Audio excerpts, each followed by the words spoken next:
Hi, this is me again.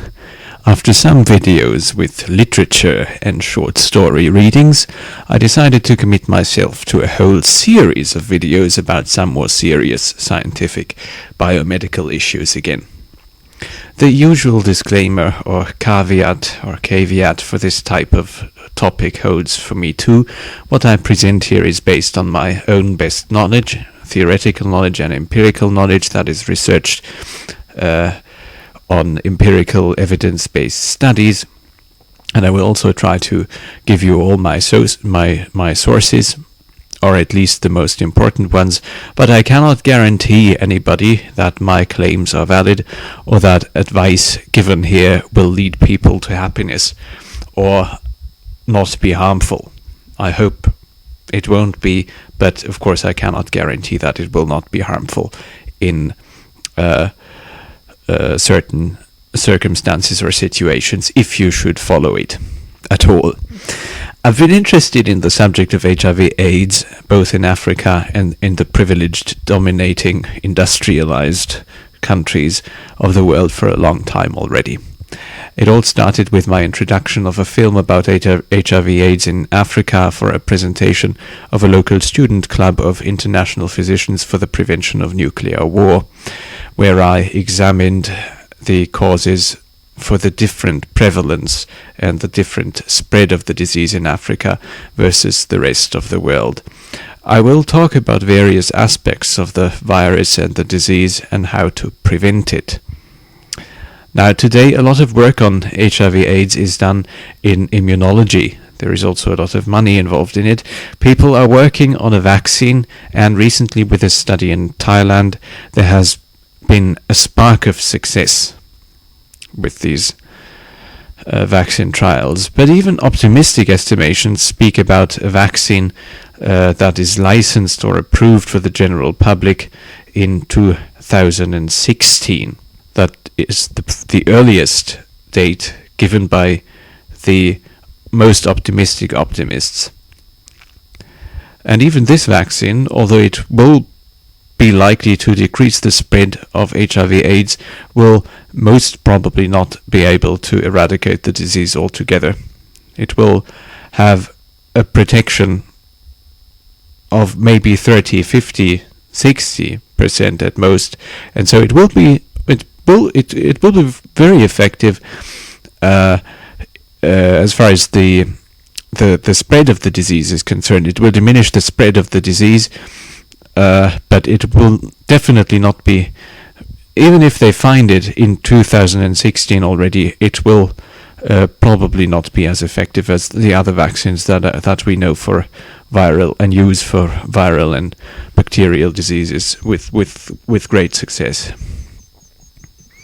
I do value, of course, the immunologist's work, but I also fear that a lot in the field of transmission theory, as far as HIV/AIDS, of course, is concerned, still lies in the dark, or is even completely unknown. Well, that is what lies in the dark means. I hope we will also have a lot of fun, because even sad topics, and especially sad topics, and scientific topics should always involve some fun and some mirth and some craziness.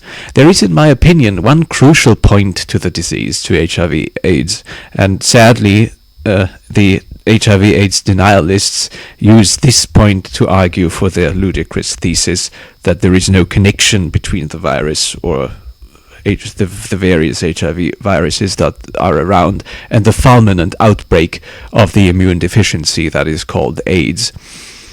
I am in no way an AIDS denialist, and would also warn people against these people, because their criticism, it is rational. There are some AIDS denialists who are not completely wacko, but it is destructive and it doesn't help people who have the disease. But they emphasize a certain point, and this point, although it should not lead you to thinking that there is no connection between HIV and AIDS, this point is valid, and that is that the virus affects only a subpart, a certain part of the human population. It spreads not in the general population, but only in a kind of niche or ecological niche in human population. I'm using niche in not in the proper context. I think a niche is for a certain species, but it's a kind of species, a niche within the species. It's an ecological or population niche within within the species, and only this niche in humans is affected by HIV/AIDS, and that niche is, of course, that subpart, that subpopulation of humans affected by AIDS is, of course, the African people, or African peoples, and male homosexuals and intravenous drug users in the so-called industrialized or dominating nations. Of course, other people or the general population in industrialized countries is also affected by HIV/AIDS, but these numbers or these carriers are really a minority. There is no general spread in heterosexuals and people who are not intravenous drug users in the industrialized world. Given this, I have a feeling that after 30 years of immunological work on the virus, without remarkable success in preventing the spread of the virus, people should work more on blocking the entry of the virus into the body. They should focus more on how that niche of humans, how that subpopulation of humans acquires HIV, and should clarify why the majority can still defend itself against transmission, and try to enable the characteristics of the majority, or to implement the characteristics of the majority by which it defends itself against transmission into those subpopulations that are currently affected by HIV/AIDS. Now let me tell you a little bit about my plan of the videos I would like to make.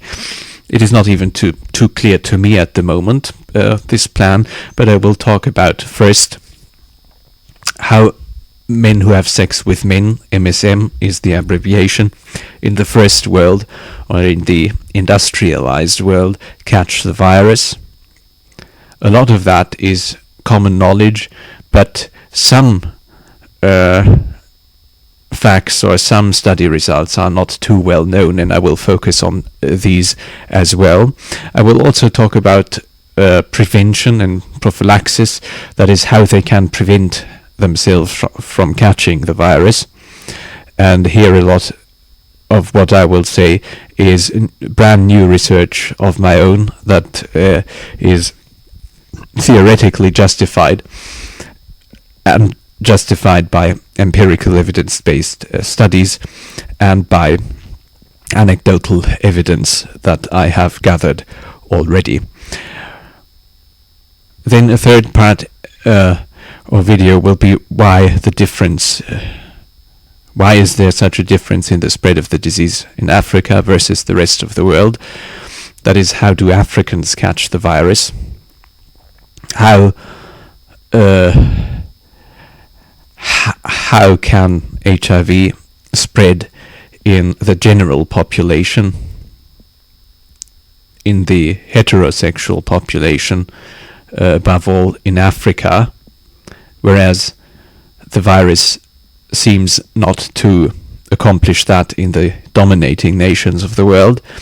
And in a subsequent part, I will also address the question how to prevent the spread of the disease, especially in Africa.